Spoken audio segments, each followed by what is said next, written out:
কেবিনেটে মুখ্যমন্ত্ৰীৰ মহিলা উদ্যমিতা আঁচনি যিখন আঁচনিৰ জৰিয়তে অসমৰ আত্মসহায়ক গোটৰ মহিলা সদস্যসমূহক প্ৰথম পৰ্যায়ত 10,000 দ্বিতীয় পৰ্যায়ত বেংক আৰু ৰাজ সাহায্যৰে 25,000 আৰু তৃতীয় পৰ্যায়ত 50,000 টকা পৰ্যন্ত বেংকৰ জৰিয়তে দিয়াৰ ব্যৱস্থা থাকিব।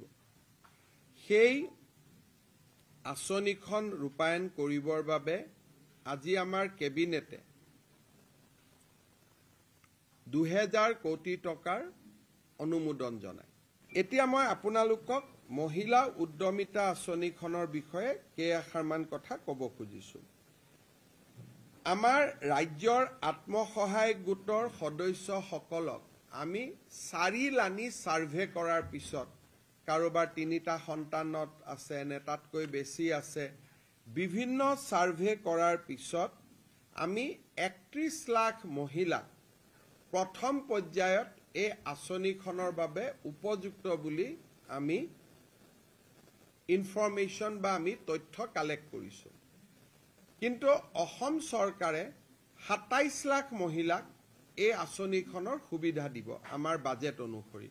কাৰণ আমি যদিও 30 লাখ মহিলাই পাছ কৰিছে আমি 27 লাখ মহিলাকহে এই আঁচনিৰ সুবিধা দিব পাৰিম। সেইবাবে অহা কেইটামান দিনত ব্লক পৰ্যায়ত এই আঁচনিৰ চূড়ান্ত হিতাধিকাৰী নিৰ্বাচনৰ কাম আৰম্ভ হ'ব।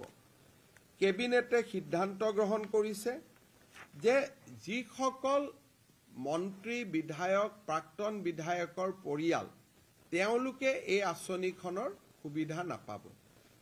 দ্বিতীয়তে যিসকল ৰাজপত্ৰিত বিষয়া gazetted class 1 and class 2 officer তেওঁলোকৰ পৰিয়ালেও এই আঁচনিৰ সুবিধা নাপাব।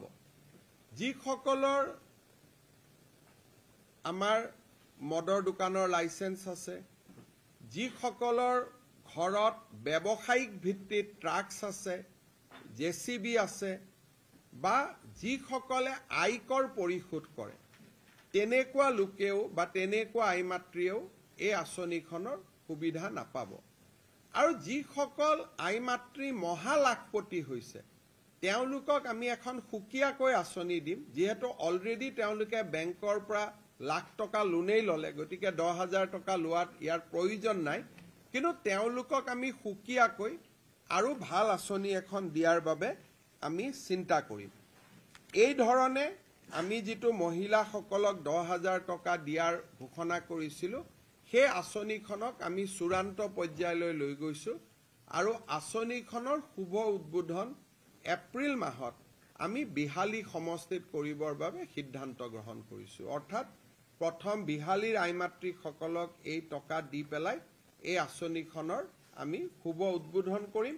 তাৰ পিছত প্ৰতিটো সমষ্টিতে একোখন মিটিং হৈ এই আঁচনিৰ টকা আমি সমষ্টি ভিত্তিক বিতৰণ কৰি যাম।